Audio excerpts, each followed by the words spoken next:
we're going to analyze an AC circuit, and we're going to determine the current flowing through the a series circuit here. We have a resistor and a capacitor in series, and we're going to apply a voltage to it. Okay, so now we're going to do it in the polar domain. Okay, now for polar, it has two parts. It has a modulus, and it has an argument. The modulus is the length of the vector. Here it is. Here's our vector here, and in this case, it's going to be 12 volts. And then it has the argument is degrees. Okay, and in this case, it's 51 degrees. Now, this sign doesn't mean just 12 volts at 51 degrees. It's actually means you have to do a function there, and it's e to the I theta. Okay, or we take the cosine of this angle times this voltage here, plus the sine of this angle times this voltage here on your y-axis, and you add those together, and that should come up to your 12 volts there. Okay. Now, if we did it in a Cartesian notation here, it would just be our x and our y-axis. So we'd have our x would be our 7.56, and our y would be minus 9.32. We have a minus because we're using a capacitor, and so it ends up down this side. If we had an inductor, it would be on the top side. And this complex plane, what we're going to do with that is same thing. It's 7.56, and then we just say it's minus j 9.32. So that then we know it's down this direction here. So let's start with a formula for a sine wave. Okay, so I put all the numbers in here, but what this is this voltage at time t. It's the instantaneous voltage, and that's going to be equal to our peak value, okay, which would be a peak up here, times the sine of 360 degrees. Now you can use radians if you like. And in this case, we have 60 hertz, and we have this time here at 45 degrees. So right here we have 0 and 360 degrees, and the period, the time from this point to this point, is 60 divided into 1, so it's 0.01666 seconds. And in this case, I'm taking at 0.00208 seconds, and I come up here, and that happens to be at 45 degrees, okay? Now, I just picked 45 degrees because at 45 degrees, that's the same value, happens to be the same value as your RMS value. So our RMS value, our root mean square. So what we do here to find that, we just take from 0, say, to 180, and we calculate all the voltages along, instantaneous voltages along there, starting at 1 degree, 2 degree, all the way up to 180. And then we square those voltages, and then we take the mean of those. So what we do is we add them up, and we divide by the 180, and then we take the square root of that number there. So, and that gives us our RMS value, okay? And in this case, the RMS value and the instantaneous value at 45 degrees is going to be 12 volts, okay? So that's how we calculate that sine wave. Now this is too complicated to use to do the math to find the current or anything, so we're going to put it into polar form, okay?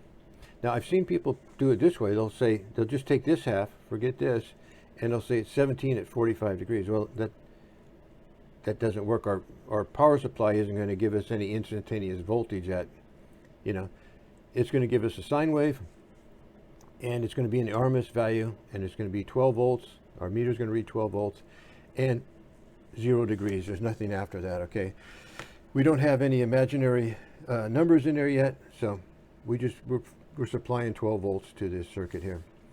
Now, what we want to do is we want to calculate the impedance in the complex domain, like down here. So we have 10, and 10 in the complex domain is just 10 plus J0, okay? And then to calculate the capacitance in the complex domain, we have I had 250 here, but I actually measured it at 215 microfarad. And in the complex domain, it comes out to minus J12.3. So to do that, we take 1 divided by J, 2 pi frequency times the capacitance. And this J1 here, when you divide J into 1, it gives you your minus J there. So we just take 2 pi, which is you know, 6.28, and we have our 60 hertz, and we times our microfarad or capacitance in farads, and that comes out to minus J 12.34. Now, we want to add those impedances together, so we just have our 10, J0, and our minus 12.34, and that just is 10 minus J 12.34. Now, what we want to do is we want to convert this to a polar form, okay, so it's going to make the math easier. So to find our modulus here, we just take the square root of our x squared, our real number squared, plus our imaginary number squared. So we take our 10 squared plus our minus 12.3 squared, and that comes out to 15.88 ohms, okay? So here it is here, that's going to be our 15.88 ohms, okay? Now we want to find the argument here, okay? The angle. So to find the angle, we take our arctangent of x divided by y, okay? So we take our imaginary number and we divide that by the real number. So it's minus 12.34 divided by 10. So it comes out to minus 1.234.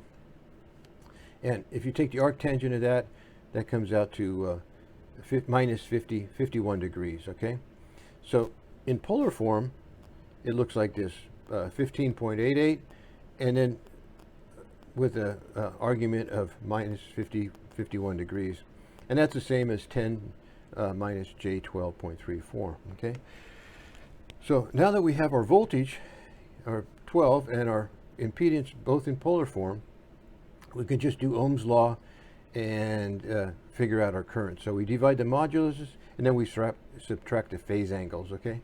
So we take our 12, and we divide that by our 15.88, and we subtract our angles, and of course we have 0 there. So that comes out to 0.755 amps at 51 degrees. So we'll actually test that, see if we actually get 0.55 amps, and we'll see if we get 51 degrees, and then we'll see if these voltages here, the voltage across the resistor and the capacitor, the resistor should be 7.5 volts and say 9.3 volts here, and at 51 degrees that should come out to 12 volts. So let's give it a try.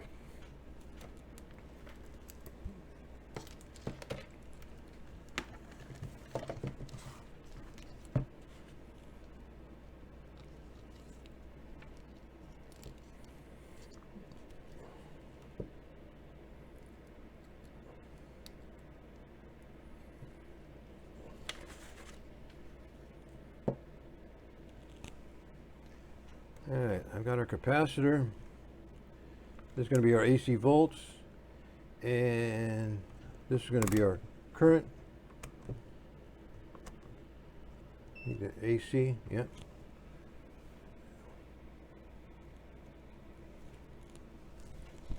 And what's our voltage here?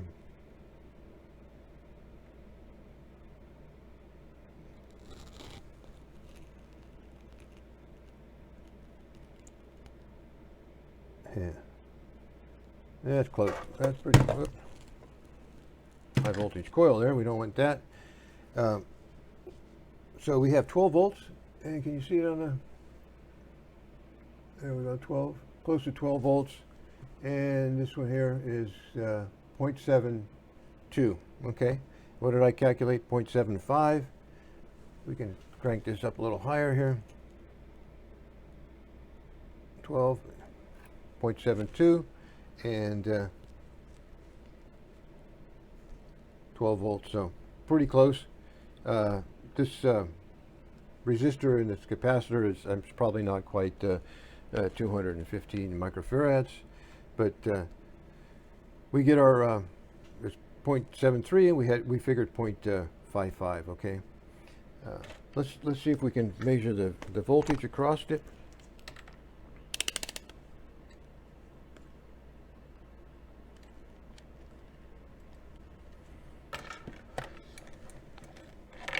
I don't know if we can read it with this one or not.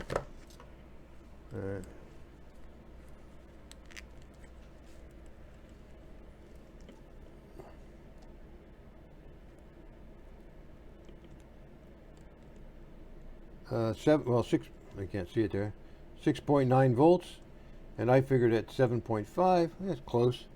And over on the capacitor here, it's 9.1, 9 volts on that, according to this, and I had calculated 9.32, so that works out good. And if you do the math, that will come up to, I'm going to turn this off, the resistor's getting hot there.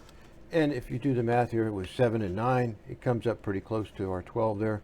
Of course, you know, all this isn't going to be that accurate. Now, what I did do is I get rid of that. I put it on the scope. Here it is here.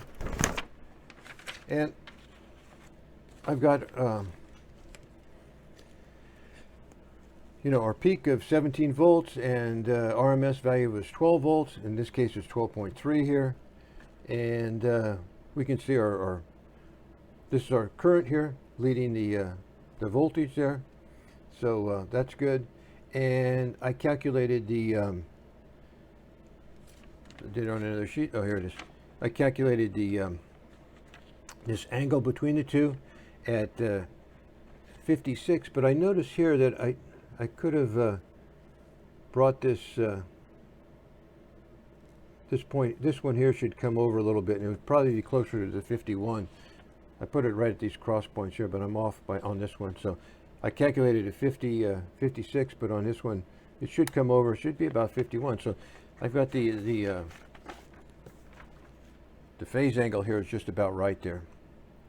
Okay, and somewhere here we'll see that it's 60 hertz or so. But anyway, it works out good. We calculated the voltage across the capacitor, the resistor, voltage across the capacitor, and if you use this formula here, where we take you take the sine of the you take the cosine of this the real number, take the cosine of the angle times the 7.5 plus the sine of the angle times the 9.32, and then you add those together, and that should come out to your 12 volts there. Okay, so that works out fine. So that's how you analyze a AC circuit using the polar notation. Anyway, thank you.